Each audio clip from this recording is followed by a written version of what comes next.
We're now back to look at how to handle the disposition or disposal of a planned asset. As stated, it can be sold, exchanged, or it could be retired. Few things we have to do. First, make sure depreciation for the asset is up to date, meaning that if I sold an asset on March 30th, depreciation was probably done at the end of December of the previous year. I will record depreciation for the first 3 months of the current year to make sure I know the up-to-date book value of the asset. Because the asset has been disposed of, two things have to happen. Any accounts tied into the asset must now be eliminated. Those would be the actual asset account itself and the contra account accumulated depreciation. These two accounts have to be eliminated or given a zero balance because we no longer own those assets. So in the process, we're going to debit the accumulated account to give it a zero balance, and we're going to credit the asset account to give it a zero balance as well. Okay? Ready to do some work? Let's go. When an planned asset is sold, we're going to compare the book value of the asset. What's book value again? That's correct. Book value is the original cost minus accumulated depreciation. We'll compare the book value of the assets from the proceeds received from the actual sale. If the proceeds exceed the book value, we record what's known as a gain on disposal. If the proceeds are less than the book value, we're going to recognize what's known as a loss on disposal of the asset. Here we go. July 1st, 2017. Go back. Wright Company sells office furniture for $16,000 in cash. So $16,000, that is your sales price. The furniture originally cost $60,000. As of 1/1/2017, it had accumulated depreciation of $41,000. The amount expensed for the first 6 months of 2017 is going to be $8,000. We'll look at the journal entry first to update the amount of depreciation expense. So I'm going to debit the expense account for the $8,000, credit the contra account known as accumulated depreciation, which means now in the accumulated account, the amount was initially $41,000. I go back. It increased by $8,000. So now the accumulated amount as of July 1st is $49,000. Therefore, the current book value would be $11,000. Again, book value is original cost minus your accumulated depreciation would give you your book value amount. Now we sold the asset for $16,000. The sales price is higher than the book value. We record a gain for the difference in the amount of $5,000. So we now have all of our information. Let's put this journal entry all together. So you ready? Here we go. The amount of cash received was $16,000. So debit your cash account. The contra account has to be closed for the $49,000. Contra assets have a credit balance. Debit the account to close it out. The equipment account also has to be closed. The asset accounts have a balance on the debit side. Credit the account to close it out and recognize the gain on disposal in the amount of $5,000.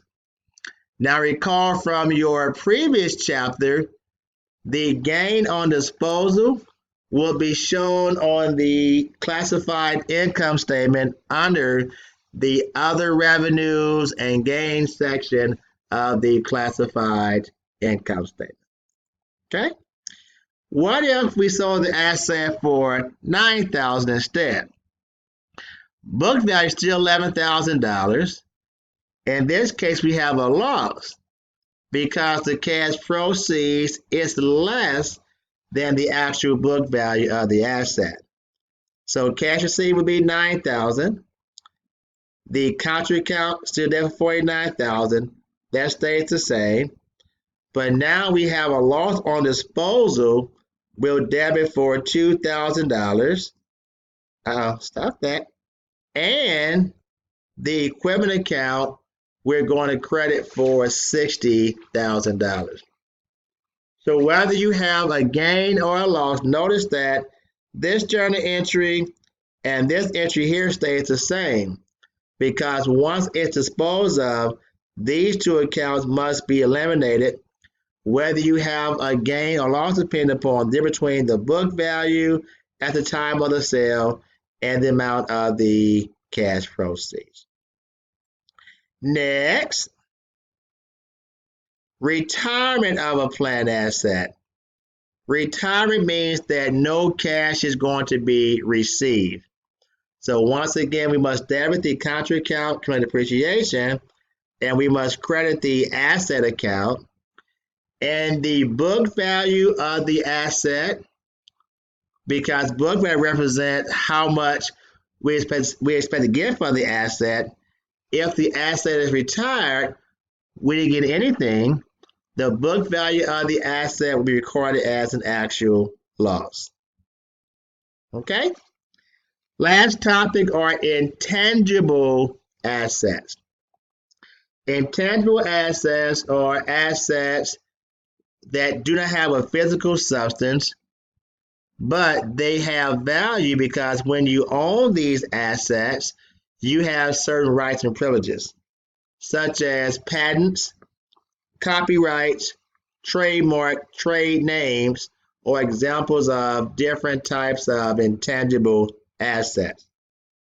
So if you wanted to start a tennis shoe company, you cannot call your company Nike because you do not own the Nike name, nor can you use the Nike symbol. Those are examples of intangible assets. Those assets have value because people will pay a premium price for a pair of shoes just because they have a Nike symbol. Yep, they do. There are certain intangible assets that have what's called a limited life, meaning that the life of those intangible assets are going to expire over time. But for those, the cost of those assets become an expense through a process known as amortization. It's similar to depreciation of your long-term tangible assets. If it has an indefinite life as a tangible asset for items such as goodwill, then there's no amortization because there is no foreseeable limit on the time the asset is expected to provide cash flow. So as I mentioned before, a trademark or a trade name does not have a limited useful life. As Nike can use the Nike name, Nike symbol, as long as they see fit, and people will continue to pay a premium price because of that Nike name or that Nike symbol. We'll take a look at some of the assets intended to have a limited life and learn how to calculate what's known as amortization expense, such as a patent. A patent is an intangible asset that gives the owner exclusive right to manufacture, sell, or otherwise control an invention for a period of 20 years. So during that 20-year period, if you produce a product no one can copy your product because you're protected by the actual patent. Now, once that patent expires, anyone with the resources can now develop a similar product. That's why we have what's called generic drugs, meaning that the original manufacturer who made those drugs, they spent a lot of money on R&D, research and development. They may have had legal fees to develop the actual product. Once the patent expires, the second company comes in, look at the patent, the ingredients of the product, and they just copy it. That's it. So let's say a patent costs us $60,000 on June 3rd. It has a useful life to be 8 years. I hear you saying that we just said the useful life was 20 years. That is true. However, with a patent, you get the patent while the product is still being developed, not once it's completed. Because if you work on a product, you don't get a patent, and someone else gets a hold of it, they can get a patent, then it becomes their product. So think about a new drug by a pharmaceutical company. It may take them 12 years to develop the actual drug. That means they only have 8 years remaining to actually sell the product before it can be copied. So in our case, the cost is $60,000. The useful life is going to be 8 years. We're going to expense that cost $7,005 per year. But in our case, the patent was acquired on June 30th, meaning we only had it for a half a year. The amount spent this year would be $3,750. So to record this transaction in your journal, you would debit amortization expense for $3,750, credit the patent account for $3,750.